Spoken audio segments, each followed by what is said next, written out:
noite, Maurício.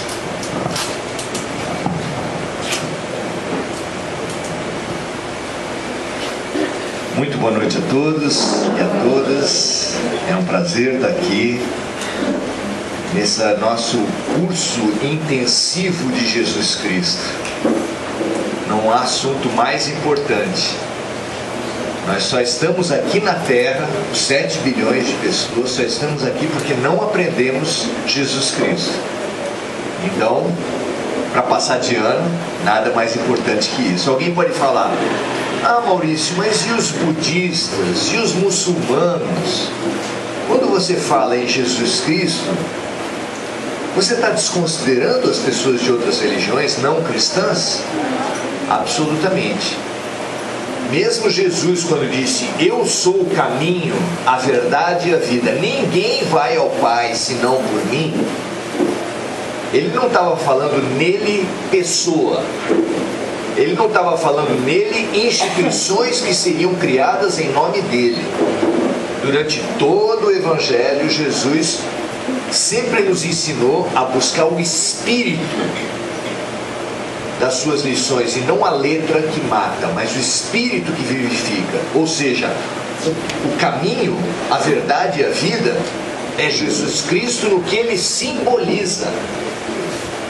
Então nós podemos dizer com absoluta segurança: o amor é o caminho, a verdade e a vida. Ninguém vai ao Pai se não for através da caridade, da solidariedade, da fraternidade. Ninguém vai ao Pai se não for através do amor. Mas esse amor você pode fazer em nome de Buda, em nome de Maomé, pode fazer em nome de Jesus, pode fazer em nome de Krishna, pode fazer dizendo não acreditar nem em Deus. O que interessa é a essência do coração e a essência da mente. Então, no nosso caso, no caso do Espiritismo, é o símbolo do amor, tem nome e sobrenome: Jesus Cristo. Hoje nós viemos pensar sobre um dos problemas difíceis que a gente tem nas nossas vidas, complexos, que não são tão simples da gente resolver. Muitas vezes nós temos uma informação, nós temos uma notícia e não sabemos como lidar com ela. O que fazer com a verdade? A verdade parece uma coisa simples, não é? Se você sabe a verdade, tem que falar para as pessoas. É assim? Você está andando na rua, passa por um bar, vê a esposa de um amigo seu conversando muito proximamente com um homem que não é o seu amigo, e você, em nome da verdade, chega e vai contar para ele o que você viu. Não é assim? Não. Mas não é verdade? Ué, e se você sabe que ele é destemperado, que ele é meio nervosinho, que ele tem revólver em casa, se no dia seguinte aquilo o pior tiver acontecido, não perante os homens, mas perante Deus, você vai ser cúmplice, você vai ser partícipe de um assassinato. A verdade deve ser levada a qualquer custo? Eu trabalho no judiciário. Trabalhamos com a adoção. E é muito comum que a gente, ao conversar e tentar tirar dos pretendentes a adoção qual é o projeto de adoção que ele tem, perguntemos para eles assim: como você vai trabalhar a origem da relação com o seu filho que virá? Como você vai dizer da história dele? Muita gente acha que não se deve, porque uma criança que está no abrigo já sofreu muito e não precisa falar da adoção da criança, porque é causar mais sofrimento. E aí cria-se um segredo familiar. Isso é muito estudado na psicologia. Há muitas famílias, muitas vidas que são esmagadas por causa de um segredo, uma situação que não se fala, uma situação que não se comenta, mas que todo mundo sabe. Até as crianças desde pequena percebem. Se você passar um detector de mentiras, ela não vai saber dizer nada, mas ela capta, ela percebe que tem alguma coisa mal resolvida naquela família. Isso acontece na família de espírita também? Não necessariamente com adoção. Muitas são as histórias cabeludas que a gente não sabe como trabalhar e que enterra, põe no sótão, esconde. Esconder nem sempre vai ser a melhor solução, quase nunca. Mas você acabou de dar um exemplo também do amigo com a mulher dele, que falar também não é. Como achar o meio termo? Como achar a solução para as informações que nós temos e que são delicadas perante os envolvidos? Como resolver isso? É delicado mesmo, né? Muito difícil. Há uma passagem que foi escolhida hoje para a gente conversar, dos Evangelhos, que a gente, abrindo, por assim dizer, ao acaso desse livro simples que nós estamos lançando, que fala da saúde espiritual, da saúde integral, que trata da questão da verdade. E a passagem fala assim, que Jesus subiu ao Monte Tabor, uma das passagens mais fortes dos Evangelhos. E subindo até lá,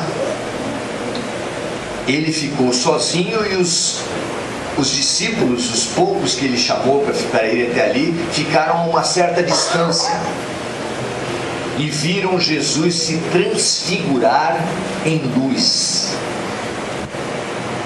A gente tenta imaginar o que seria isso, né? Já imaginou? Jesus se transfigurou em luz. E ali ele conversou com os dois maiores espíritos que já reencarnaram na Terra, Elias e Moisés. Elias, Jesus se referia a ele como o maior entre os nascidos de mulher. Esse seria o espírito que encarnou na Terra de maior envergadura, de maior maturidade espiritual. E Moisés estava com ele. E conversaram os três, falaram. Os evangelhos não narram o que houve ali. E depois que tudo aconteceu, depois daquela sessão espírita,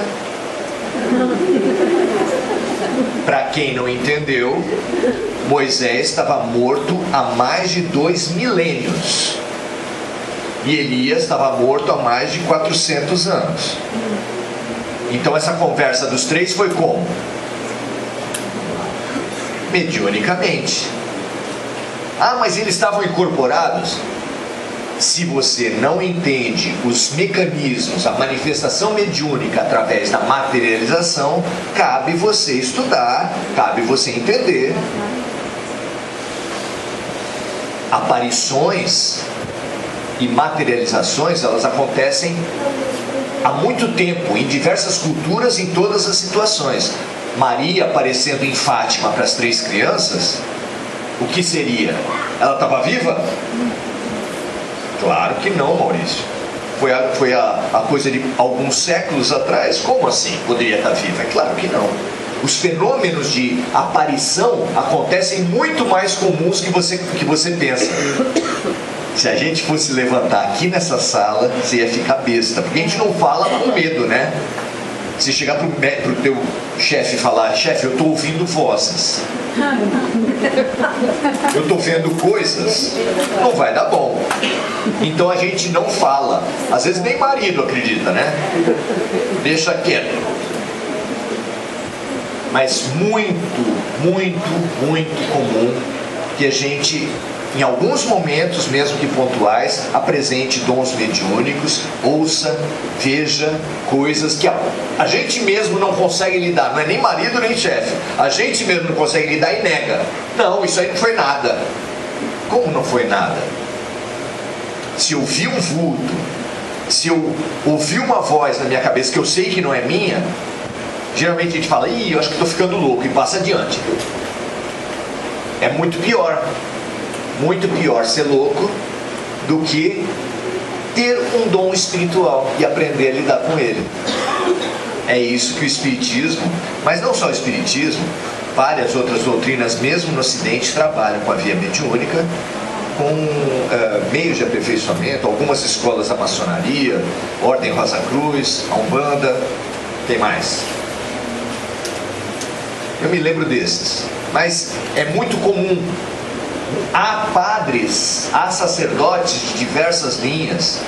Você vai em algumas religiões pentecostais e você vê expulsão do demônio toda hora. Certo? Demônio o que é? Espírito. É espírito, é só isso. Então, na saída, na volta, na descida do Monte Tabor, Jesus fala para os discípulos: não contem para ninguém o que aconteceu aqui. Não contem para ninguém. Por enquanto, não falem para ninguém. Por que será? Será que a verdade deve ser falada a qualquer momento para todo mundo? A gente já descobriu que não. Então, entender de que forma trabalhar a verdade, buscar meios de trabalhar a verdade, passa a ser a nossa questão, porque verdade não é só um valor moral, verdade é um remédio para a alma. Conhecereis a verdade e a verdade vos libertará. Libertação e cura, no sentido mais profundo, são a mesma coisa. A verdade nos cura, a verdade nos liberta, a verdade emancipa a gente, mas há doses de tomar o remédio.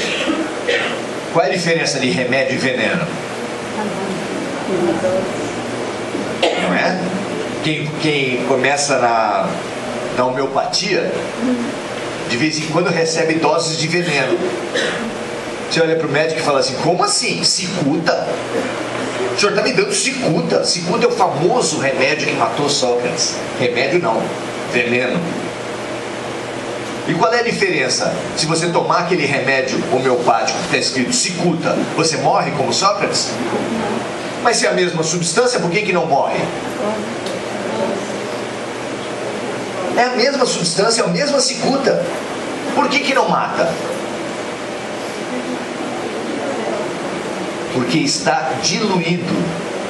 Ele está diluído em várias partes de um princípio alcoólico, por exemplo, de um meio. Ele é diluído uma parte em muitas do meio, e nessa situação ele se transforma num medicamento. Então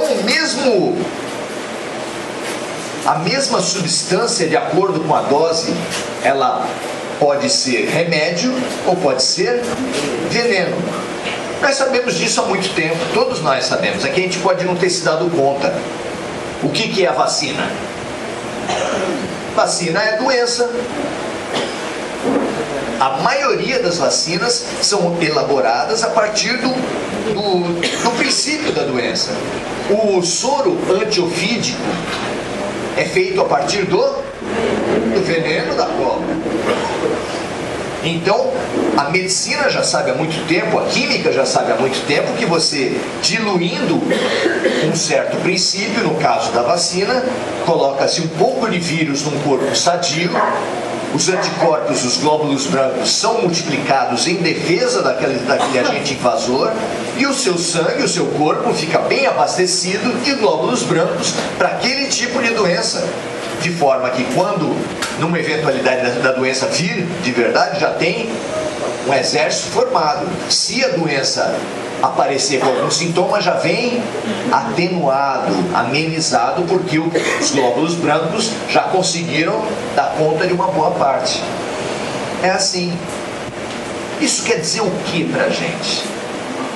Que a verdade como os princípios ativos, como as químicas, como as vacinas, como as bactérias, como os vírus, elas precisam ser achadas a dose, o momento, a forma de ser ministrada. Não é de qualquer forma. Por exemplo, uma comida, a gente pode gostar muito de feijoada. Uma mãe que goste muito de feijoada pode dar feijoada para o seu filho recém-nascido, não pode? Não? Mas se ela gosta, esse é um alimento muito bom, tá bom, ela pega a feijoada, bate no liquidificador, não é? Aquele um dedo de gordura fica bem diluído, e aí ela dá para o filho dela, não fica bom? Claro que não. Porque cada organismo está pronto para um tipo de nutrição. Um tipo, a criança vai amadurecer o seu aparelho, o seu sistema digestivo, e vai chegar um ponto, sim, caso ela queira, porque hoje em dia tem muita criança que fala assim: mãe, eu não quero matar bichinho, mãe. Caso ela queira, ela vai poder comer a sua feijoada tranquilamente, mas quando ela estiver madura, então há formas, momentos, doses a serem observadas de acordo com a maturidade da pessoa. Aquele rapaz, aquele marido que não está preparado para ouvir uma notícia meio dúbia a respeito da esposa, porque tem marido que acha que a esposa não pode ter amizade com o homem. Se ele não tiver maturidade para isso, chega a ser um crime você passar uma informação para ele. Então, isso tudo é de acordo com a maturidade. Do mesmo jeito que não se dá feijoada ao bebê, não se dá uma informação como essa ao marido, e não se dá pérolas aos porcos, disse Jesus. Não se deve dar pérolas aos porcos. O que será que ele quis dizer isso? Você já ouviu falar que alguém deu pérola para os porcos? Já imaginou? Chega lá no coxo do porco, enche de pérolas, quem sabe uns diamantezinhos, põe ali também para o bicho comer. Literalmente, o evangelho chega a ser absurdo. Jesus fala para a gente não colocar a luz debaixo dos móveis. Quem aqui coloca luz dentro do armário, luz debaixo da cama? Tem alguém que acha que tem jacaré debaixo da cama, tem que pôr uma luz ali para ver que não tem? Deve ter, quem sabe? Por que ele fala dessas coisas? Não dar pérolas aos porcos você precisa observar quem são as pessoas à sua volta para trabalhar a verdade de acordo com a possibilidade das pessoas, de acordo com o nível de amadurecimento. É claro, mas isso quer dizer não dizer a verdade? É um dilema, né? Tem um videozinho da internet que está uma criança na cozinha, cheio de... a mãe fazendo a comida, então cheio de gêneros alimentícios em cima da mesa, e a criança pergunta assim, levanta a cabeça da lição que ela está fazendo e pergunta para a mãe, e a mãe de costa para ela, na pia: mãe, o que é virgem? Aí a mãe cresce o olho e fala... Aí ela conta uma história, gente do céu, 10 minutos de história para falar da folhinha, da florzinha, que nunca teve um passarinho que pegou o pólen, e que a primeira vez, e vai, conta uma história. E daí é que a vez da criança ouvir e crescendo o olho. Daí quando a mãe acaba, ela fala assim: gostei da história, mãe, bacana. Daí ela olha para o lado, para o azeite, e fala assim: e extra virgem?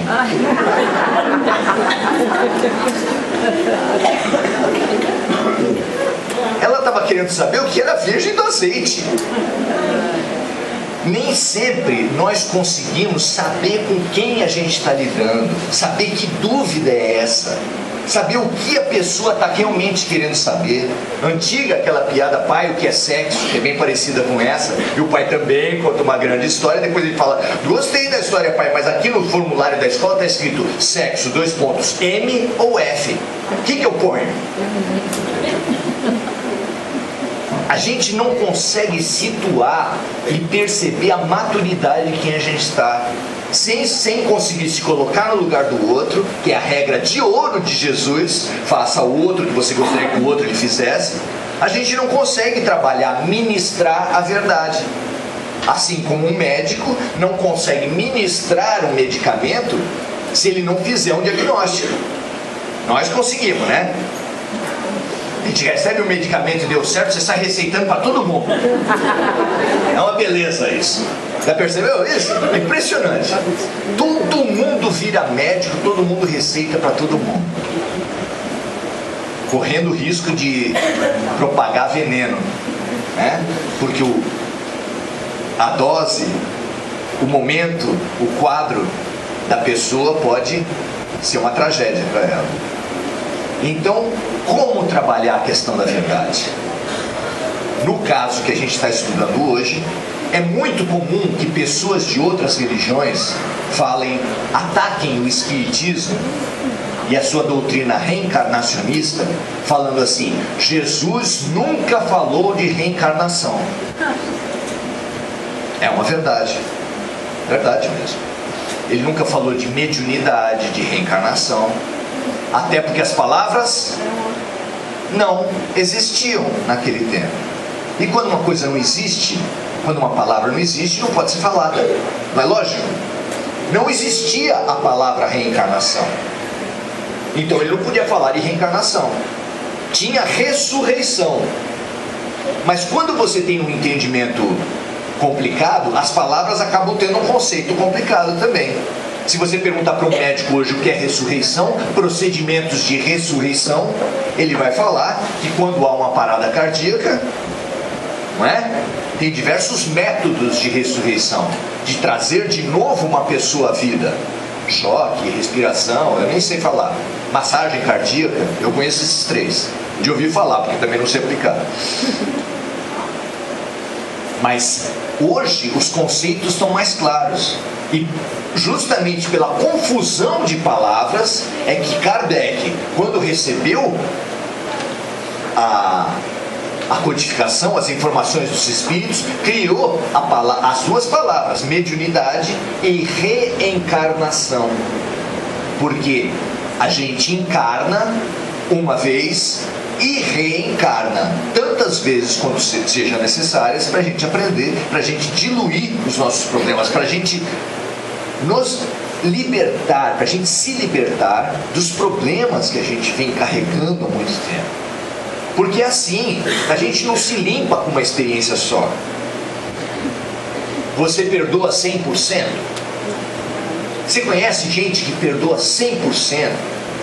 Que no dia seguinte, que foi bem prejudicada por alguém, está falando de coração limpo, de alma leve, está se relacionando bem com o ofensor? Você conhece gente assim?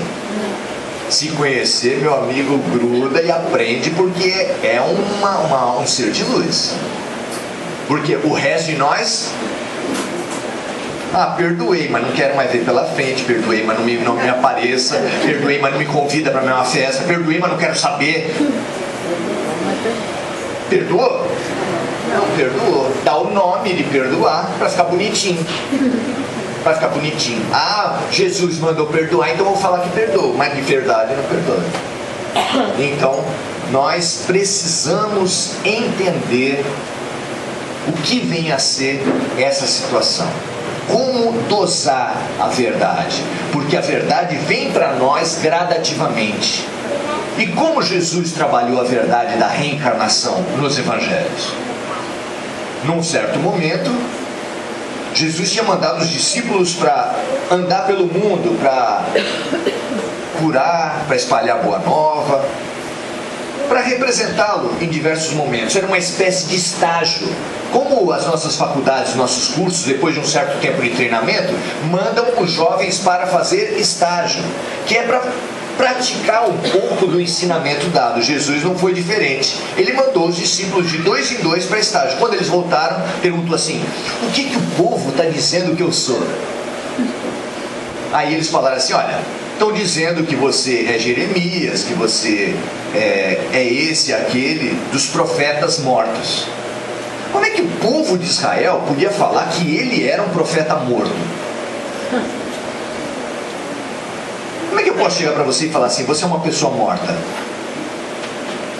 Não tem lógica.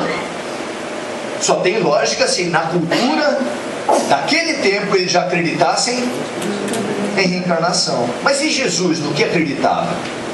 Quando ele ouviu falar que falavam que ele, Jesus, era Elias que tinha voltado, ele falou: não, Elias já voltou. Já voltou. Vocês não conheceram Elias. E aí os evangelhos falam, e ali os discípulos souberam que ele falava de João Batista, que João Batista era Elias que tinha voltado. Voltado como? Levantou do túmulo e apareceu, feito filme de terror. Ora, gente, 300 anos de túmulo, não resta nada. Já imaginou uma caveirinha só com os cabelinhos assim, umas unhinhas? Não tem jeito, era João Batista, carne e osso. Como foi? Através da reencarnação, claro. Em outro momento fantástico, Nicodemos, um príncipe de Israel, um grande sacerdote, altíssimo sacerdote daquele tempo, vai a Jesus, meio escondido, assim, camuflado, e pergunta: Jesus, como fazer para alcançar a vida eterna? Ele fala: ninguém vai ao reino dos céus se não nascer de novo, na matéria e no espírito. Aí dá aquele silêncio, ele fala assim: mas como pode um homem grande nascer de novo, encolher, entrar na barriga da mãe de novo e nascer de novo? Jesus se irritou, né? Mas como? Tu és príncipe de Israel e não sabe dessas coisas? Se eu falo das coisas mais simples e vocês não entendem, como é que vocês vão entender as coisas do céu? Ele ficou nervoso, porque é um professor que está tentando ensinar uma coisa e os aluninhos são... Difícil. Não vos espanteis quando eu digo: ninguém vai ao reino dos céus se não nascer de novo na matéria e no espírito. Me deixou por isso mesmo, porque não tinha jeito de explicar muito mais. Nós sabemos. Ou alguém aqui ainda está pensando em meios de miniaturização para entrar na coitada da mãe de novo, para nascer de novo. Alguém está pensando nisso? Claro que não. Nós já entendemos que para se reconciliar com Deus, não há maneira de se reconciliar com Deus sem a reencarnação. Deus não pode ser bom e não pode ser justo, dando para algumas crianças na África a fome terrível antes de nascer, porque já durante a gravidez toda a criança passou fome. Onde está a justiça de Deus? Onde está a bondade de Deus, que faz uma criança nascer com paralisia cerebral, que nunca vai conseguir escrever alguma coisa, autismos severos? Como fazer? Como entender isso? Que justiça de Deus existe nisso? Pela miséria, pela pobreza, pelo filho do grande empresário que nunca vai precisar trabalhar, e outro que trabalha desde os 5 anos de idade, 4 anos de idade. Onde está Deus? Não há justiça no mundo, não há bondade no mundo, se você não aprender a doutrina das vidas sucessivas, a lei de ação e reação. Não é possível. Então como é que tem tanto religioso que acredita em Deus, mas não acredita em reencarnação? É porque a pessoa não pensa a respeito das coisas. Se ela pensar, ela fala: não é possível. Por isso é que muitos cientistas são ateus, porque quem pensa fala assim: não é possível. Que Deus é esse? Ele teve amnésia, ele teve esquecimento, ele estava de férias, estava de TPM quando ele fez as crianças serem abusadas sexualmente aos 2 anos de idade. Onde está Deus? Só se entende a vida, a justiça de Deus, através da reencarnação. E Jesus tinha um dilema. como ensinar um assunto complexo para uma humanidade que não entendia nem as coisas mais básicas. Aí ele falou isso de Elias, que João Batista era o Elias que voltou apenas para os discípulos. Falou que era impossível chegar ao reino, que só se pode chegar ao reino dos céus se nascer de novo na matéria, apenas para Nicodemos, com algum ou outro discípulo perto, porque ele não podia falar abertamente, não tinha como. Hoje nós ouvimos isso abertamente. A coisa de 10 mil anos atrás, a Índia já sabia de reencarnação. 10 mil anos atrás, antes de Jesus, o que ele fez? O que a Índia fez com a doutrina da reencarnação? Fez uma reencarnação de conveniência. Então é assim, o sistema de castas da Índia pressupõe que os ricos reencarnem sempre ricos e os pobres reencarnem sempre pobres. E eles estabelecem que é moralmente errado um rico ajudar o pobre. Por quê? Porque o pobre está sofrendo por punição de Deus. Quem somos nós para ir contra uma decisão de Deus? Então não se pode ajudar quem sofre. O que vocês acham disso? Tem lógica, mas é uma lógica humana, uma lógica egoísta, uma lógica seca, uma lógica de quem recebe uma verdade alta, mas não consegue fazer nada, não consegue entender, não consegue digerir, não consegue se transformar a respeito disso. Hoje,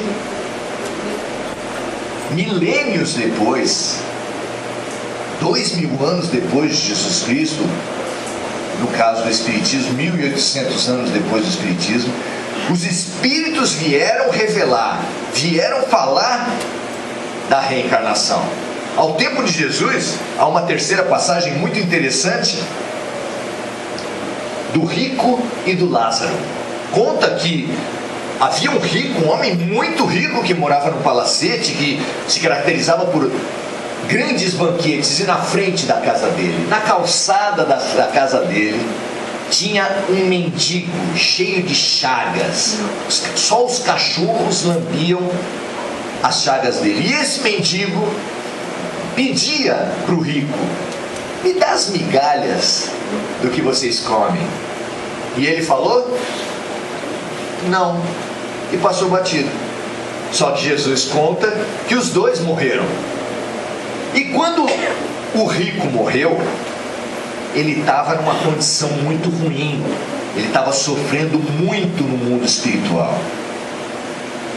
E sofrendo muito no mundo espiritual, conta Jesus, para possibilitar que a gente entendesse um pouquinho do que é o mundo espiritual, ele falou assim: ele alçou os olhos e viu Lázaro no seio de Abraão. Abraão é o grande patriarca da cultura judaica, um espírito de alta envergadura, e Lázaro estava lá junto com Abraão. E ele padecendo no calor, fogo, as coisas estavam muito complicadas. E ele falou assim: pai Abraão, por favor, manda Lázaro molhar o dedo na água e vir aqui pôr na minha boca, porque o negócio aqui está feio, a coisa está ruim. E ele falou assim: você teve tudo da sua vida na terra, Lázaro não teve nada. Agora ele está recebendo a recompensa do que ele viveu, e você está recebendo a recompensa do que você viveu também, porque quem está daqui não pode passar para quem está daí. É uma maneira de representação do mundo espiritual, uma maneira simbólica de explicar para pessoas ignorantes a respeito do que é o mundo espiritual. E aí conta que o rico falou assim: pai Abraão, mande algumas pessoas na terra para falar com os meus irmãos, porque eles estão vivendo do mesmo jeito que eu, para ir contar para eles como é que é o negócio aqui, para ver se eles não sofrem tanto quanto eu estou sofrendo aqui. E ele falou: não adianta. Ele não falou assim que o povo é tão burro que não ia entender, mas ele falou assim: ainda que Moisés e os profetas voltassem para a terra e falassem tudo o que acontece aqui, eles não iam acreditar. E não iam mesmo. Porque 18 séculos depois, em 1850, meados de 1800, você vai ter os espíritos falando de uma maneira organizada, porque a mediunidade já existe há mais de 10 mil anos, já sempre existiu, sempre que houve pessoas na Terra, mas a mediunidade começou a explodir no mundo todo. Kardec organizou aquilo, trouxe para o mundo todo, e ainda hoje tem gente que não acredita, tem gente que acha que isso é mentira, tem gente que não pensa e não consegue entender que não há lógica na existência de Deus sem ação e reação, sem a reencarnação. Nós hoje recebemos essa notícia e a gente ainda corre o risco no espiritismo de olhar a reencarnação e não entender. É muito sério. A gente vem com uma cultura religiosa que fala assim, tá aí, a reencarnação é assim, a pessoa que errou numa outra vida é punida pelo que ela fez, como se Deus fosse um condutor de cavalos. Sai um cavalo da coisa e ele pune. Como assim, gente? Se nós somos do espiritismo cristão e o Deus revelado por Jesus é um Deus de amor, como entender esse Deus que usa a reencarnação para punir os homens pelos seus erros? Está pagando pelas suas dívidas, está sofrendo o que ele fez sofrer. É um Deus vingador, é um Deus olho por olho, dente por dente. Será que foi esse Deus que Jesus veio dizer? Como é que o espiritismo pode ser cristão se acreditar num Deus que não perdoa, que mandou Jesus vir aqui e falar: olha, vocês aí perdoem 70 vezes 7 uns aos outros, mas eu mesmo, Deus, não perdoo, tem que receber a punição. Ora, mas não é isso que fala a reencarnação? Não é isso que fala a lei de ação e reação? Não é possível que uma pessoa que nessa encarnação tenha problemas de infertilidade, na outra não tenha valorizado a maternidade e a paternidade através da prática do aborto, e nessa ela veio com essa dificuldade, com essa dor, com essa luta para ser superada? É possível, mas é automático? Não. É possível que alguém que tenha deficiência mental, que tenha uma paralisia cerebral, na outra vida tenha metido uma bala na cabeça? É possível, mas é automático? Não. E principalmente, não é punição. Não é punição. A gente convida vocês a virem para os estudos da casa, a verem as leituras a respeito disso. De uma maneira geral, a gente pode passar para vocês da seguinte forma: Paulo de Tarso, diversas doutrinas espiritualistas e o espiritismo são coincidentes ao falar que nós não temos apenas corpo material, nós temos um corpo espiritual, que é extremamente plástico, extremamente suscetível aos nossos pensamentos e sentimentos. Quando a gente erra muito, quando a gente comete alguma barbaridade, um assassinato, um suicídio, um aborto, uma situação terrível, aquilo, você não faz isso e sai andando, vai tomar um sorvete. Tem um psicopata, que é esse, né, que matou a mãe e foi ao cinema depois. Mas a média das pessoas, todas as pessoas de alguma forma vão ficar impactadas pelas coisas maiores, pelos seus crimes. E aquilo deforma o seu corpo espiritual. Quem mete uma bala na cabeça não mata apenas as células físicas, mas agride também as células perispirituais, ou do psicossoma, ou do corpo espiritual, como falou Paulo na carta aos Coríntios. E depois, esse corpo espiritual, como ele é o molde do corpo material, na outra reencarnação, se o molde está torto, só pode produzir um corpo físico torto, desarmonizado. Mas em primeiro lugar, é simplesmente a consequência de um erro. Ele está colhendo aquilo que ele plantou, porque o plantio é livre, mas a colheita é obrigatória. É mais ou menos como se as nossas almas fossem pedaços de terra que Deus deu para todos nós e falasse assim: olha, vocês são livres para plantar o que vocês quiserem, Só que além de colher, vocês vão comer do que vocês plantarem. Quando a pessoa estiver comendo espinho, comendo veneno, comendo mato, comendo capim, e olhar para o lado e ver o amigo comendo fruta, feijão e arroz, ele pode se queixar do destino. Ah, é o destino. Deus que não gosta de mim. Deus está me punindo. Quem está punindo, quem está recebendo o que colheu? Olha, minha gente, tem gente que bebe, sai dirigindo, bate o carro, se machuca e fala assim: ah, é karma de outras vidas. Nada. É aqui mesmo. Aqui fez e aqui está recebendo já. Não precisa de ser muito esperto para entender.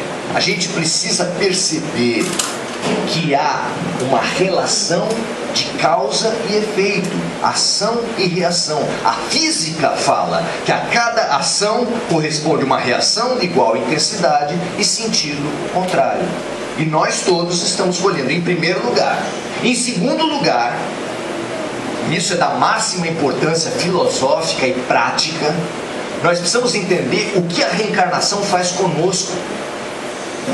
Que uma pessoa que oprimiu o diferente na sua vida, e isso é muito interessante nesse momento, porque pelas redes sociais, pela política mal dirigida, pela política mal compreendida por todos nós vivemos momentos de intolerância, em que uma criança que saiu com roupa de umbanda no Rio de Janeiro foi apedrejada, em que médium que morava numa casa espírita também no Rio de Janeiro teve essa casa invadida e foi assassinado, em que pessoas, por serem de religiões afro-brasileiras, já são humilhadas.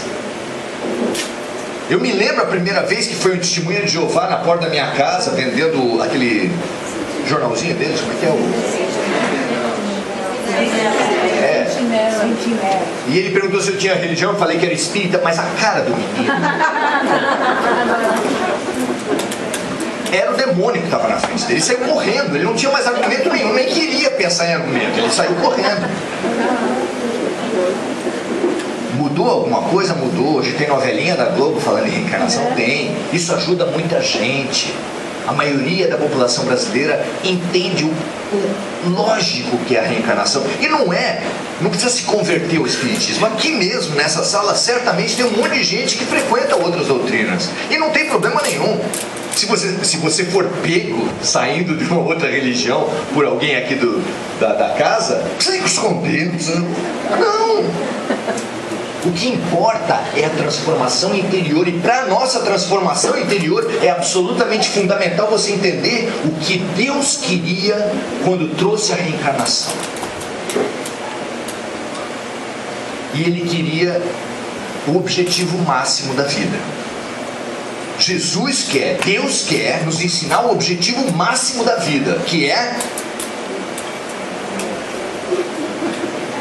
Vai cair na prova. Deus quis, assim com as propostas, os problemas da vida da gente, nos ensinar o objetivo máximo, o fim último, a razão da gente estar aqui na Terra, que é o amor. Foi para isso que a gente veio aqui para a Terra, para aprender a amar. Para isso, não tem outra razão. Muito bem. Mas é amar como a gente ama o Corinthians? É amar como a gente ama comprar sapato? É amar como a gente ama pizza? Porque hoje em dia a gente ama tudo, né? Em campanha política a gente pega para candidato. Vote no Maurício, eu amo o Maurício. Como ama? O amor é o amor que Jesus praticou. Nós estamos bem? Estamos próximos do amor que Jesus praticou? Amai-vos uns aos outros como eu vos amei. Tá fácil? Claro que não. Então, como chegar até lá? Como chegar a um objetivo tão difícil como o modelo de Jesus Cristo? Ele mesmo respondeu: façam aos outros o que gostaria que o outro lhe fizesse. É praticando todos os dias, com plantinha, com animaizinhos, com sogra,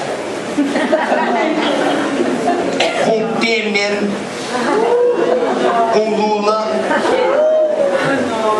Quantos daqui fazem oração por políticos corruptos?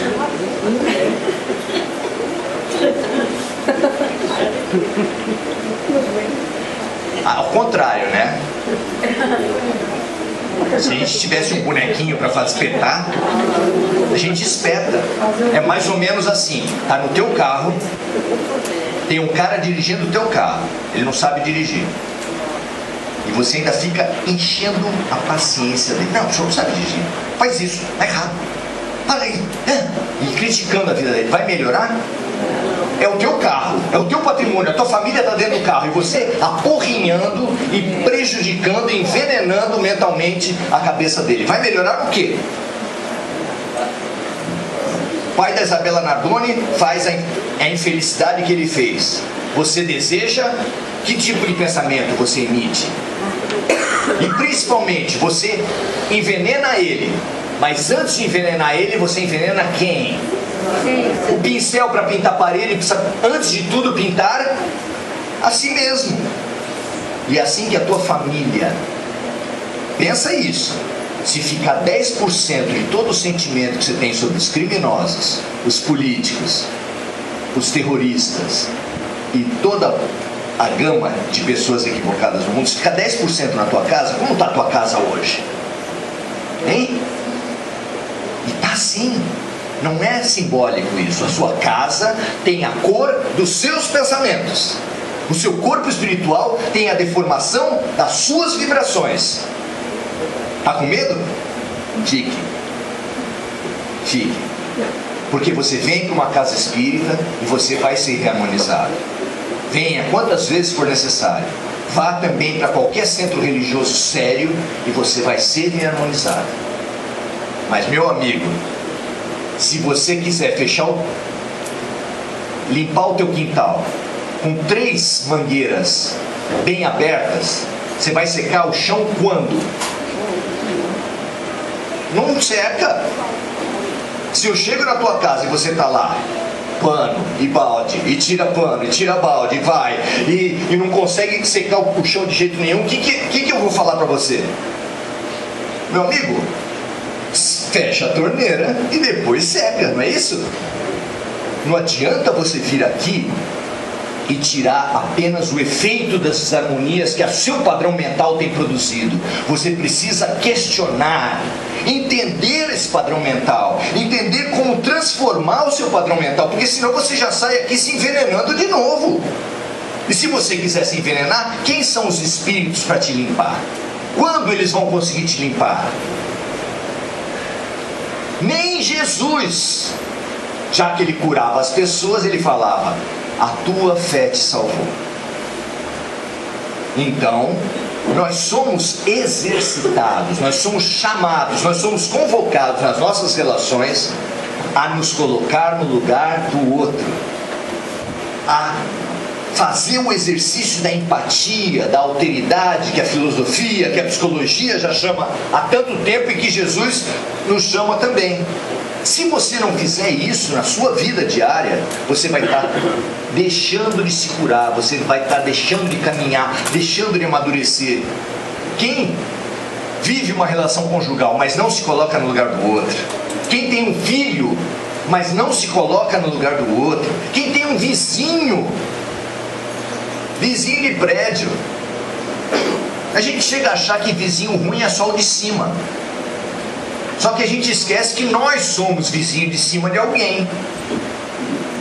E a gente dificilmente faz o que a gente critica que o outro não faça. Tanto é que poucos de nós, quem aqui reviu um procedimento seu equivocado a partir dos escândalos de corrupção?